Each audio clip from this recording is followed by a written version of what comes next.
Here's the one thing postmenopausal women need to know about fasting. You've tried fasting, you've cut your eating window down, you've skipped meals, and maybe at first the scale moved. But of course, then it stopped. And no matter what you try, you're stuck on that plateau. If you're a woman past menopause, there's really one critical reason this happens, and almost nobody talks about it. This is important, so listen. If you want to keep losing fat and avoid the plateau and protect your health, you have to protect your muscle. This is huge.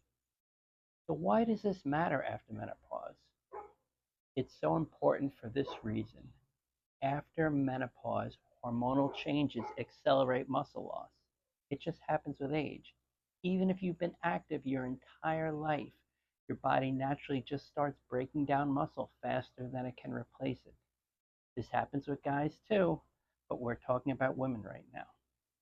So if you're fasting and you're not sending your body a really loud, clear message to keep that muscle, what is it going to do? Your body is going to burn for energy right along with the fat, and you do not want that. Losing muscle is the exact opposite of what you want.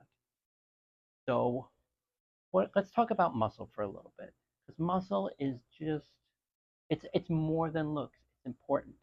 Now, I'm not talking about toning up for the mirror. I mean, that's great, but muscle is functional and it's also protective.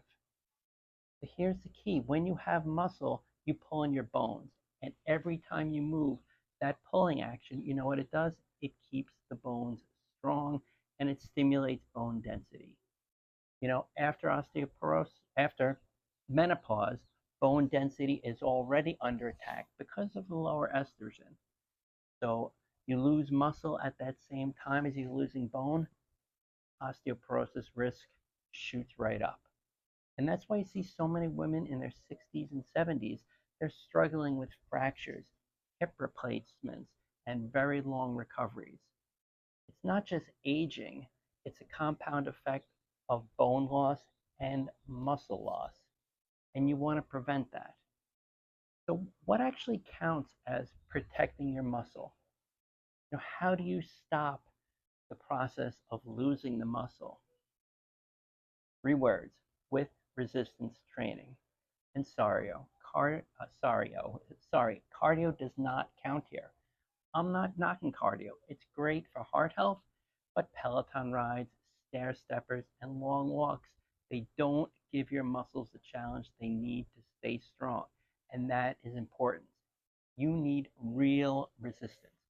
Dumbbells, machines, resistant bands, even body weight exercises done with intensity. That is what your body needs. That's what the muscle needs. Anything that forces your muscles to work harder than they're used to. And a lot of women and a lot of men as they age neglect that.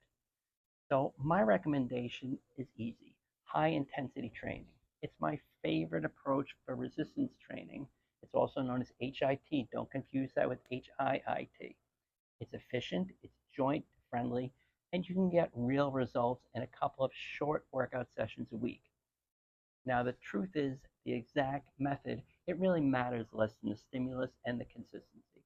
If you want to keep your muscle, you really have to challenge it. Just going through the motions with tiny pink dumbbells, I'm sorry, that just won't cut it. You really need to work those muscles. And here's something that a lot of people don't talk about: there's a hormone factory in your muscles. And it's something most people never hear, but your muscle, listen to me, your muscle is actually your largest endocrine organ. What? When you train it, it releases something called myokines. These are chemical messengers that lower inflammation, boost immune function, protect brain health, and influence metabolism. Who wouldn't want those things?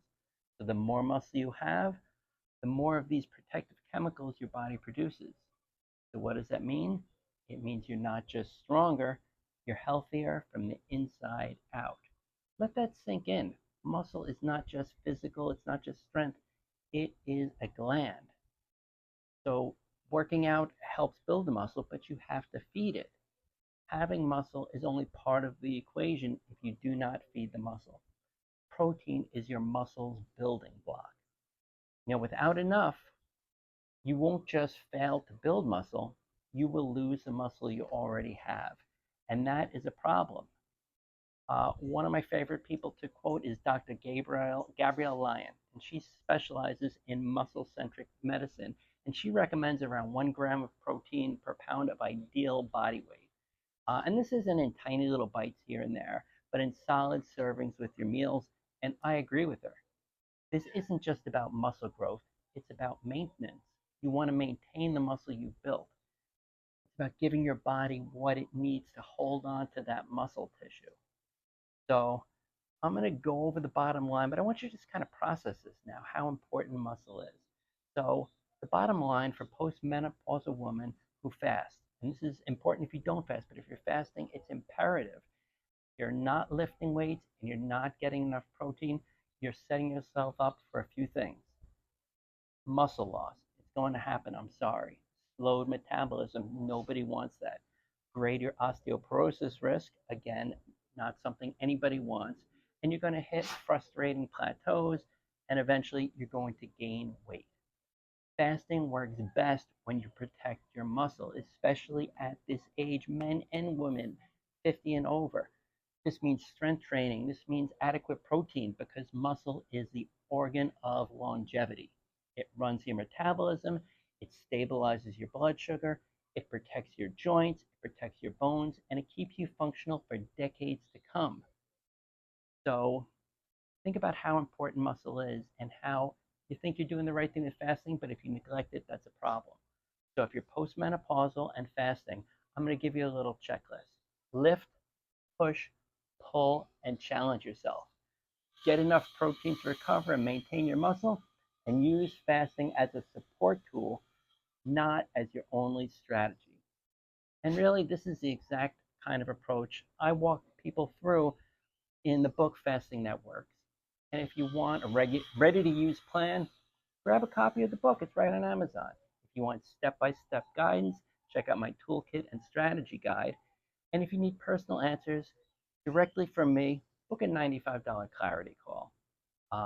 There's some people who want full coaching and accountability. You can apply for my 6-week fasted reset. Everything is in the bio on the links. So please protect your muscle, and fasting will absolutely work much better for you, not just for weeks, but for years to come.